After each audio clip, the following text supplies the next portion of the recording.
नमस्कार, welcome to defence fundamentals.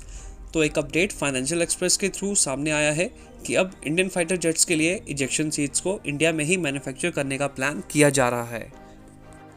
Indian fighter jets के लिए इजेक्शन सीट्स को यूके की कंपनी मार्टिन बेकर द्वारा इंपोर्ट किया जाता है और इंडियन फाइटर जेट्स की एक बड़ी फ्लीट में मार्टिन बेकर की इजेक्शन सीट्स को यूज़ किया गया है, जैसे तेजस मार्क 1 फाइटर्स, जैगवार्स, मिराजेस और फ्यूचर में आने वाले फाइटर्स में भी मार्टिन बेकर की इजेक्शन सीट को ही यूज़ किया जाने वाला है, जैसे तेजस मार्क 1A, तेजस मार्क 2, एमका। इन सभी में मार्टिन बेकर की इजेक्शन सीट्स को यूज़ किया जाने वाला है। अब इसी कॉन्टेक्स्ट में HAL किसी फॉरेन प्राइवेट कंपनी के साथ जॉइंट वेंचर में इजेक्शन सीट्स को बनाने के लिए काम कर रही है और उम्मीद है जल्दी ही जॉइंट वेंचर के बना लिया जाएगा और इजेक्शन सीट्स को इंडिया में ही मैन्युफैक्चर किया जाएगा। अब अगर कंट्रीज़ की बात करें कि कौन सी कंट्री इजेक्शन सीट बनाती है, तो उसमें पहला नाम यूके का आएगा, जिसकी कंपनी मार्टिन बेकर द्वारा इजेक्शन सीट्स बनाई जाती हैं। दूसरे नंबर पे अमेरिका, फिर रशिया और चाइना द्वारा भी इजेक्शन सीट्स को बनाया जा रहा है, लेकिन चाइना की इजेक्शन सीट्स जो हैं वो इतनी रिलायबल नहीं है, भरोसा नहीं किया जा सकता चाइनीज़ इजेक्शन सीट्स पे।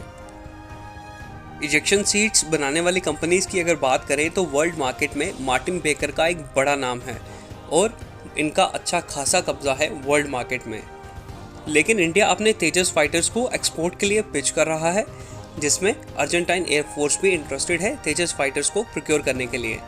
लेकिन यूके द्वारा अर्जेंटीना पे सैंक्शंस लगाए गए हैं, तो इसलिए यूके मेड कोई भी चीज़ अर्जेंटीना को नहीं बेची जा सकती, क्योंकि तेजस फाइटर्स पे मार्टिन बेकर की इजेक्शन सीट्स लगाई गई है।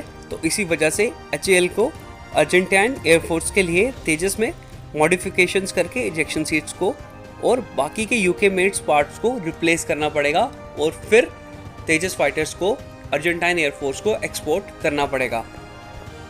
इंडियन गवर्नमेंट की कोशिश है इंडियन फाइटर जेट्स में इंडिजिनस कंटेंट को बढ़ाया जाए और स्पेशली अगर तेजस की बात करें तो तेजस में इंडिजिनस कंटेंट 70% के करीब है और HAL उसे 90% तक बढ़ाने की कोशिश कर रहा है और उस पर काम कर रहा है। अब अगर इजेक्शन सीट्स को लेकर जॉइंट वेंचर बनता है और इंटेलेक्चुअल प्रॉपर्टी राइट्स HAL को मिलते हैं, तो इंडिया इजेक्शन सीट्स के मामले में भी सेल्फ रिलायंट हो जाएगा और फ्यूचर में फाइटर जेट्स को एक्सपोर्ट करने में ज़्यादा प्रॉब्लम्स फेस नहीं करनी पड़ेंगी। इजेक्शन सीट्स को बनाना काफ़ी कॉम्प्लेक्स होता है और ये इसमें अच्छी खासी रिसर्च एंड डेवलपमेंट चाहिए। मार्टिन बेकर ने डेकेड्स तक इसमें काम किया है और इसलिए मार्टिन बेकर की इजेक्शन सीट्स को सबसे सेफ और रिलायबल माना जाता है। इस कॉन्टेक्स्ट में ऐसी कोई न्यूज़ सामने नहीं आई है जिसमें ये बताया गया हो HAL किस कंपनी के साथ जॉइंट वेंचर बनाने वाली है। मार्टिन बेकर जैसी कंपनी की पॉसिबिलिटी भी हो सकती है।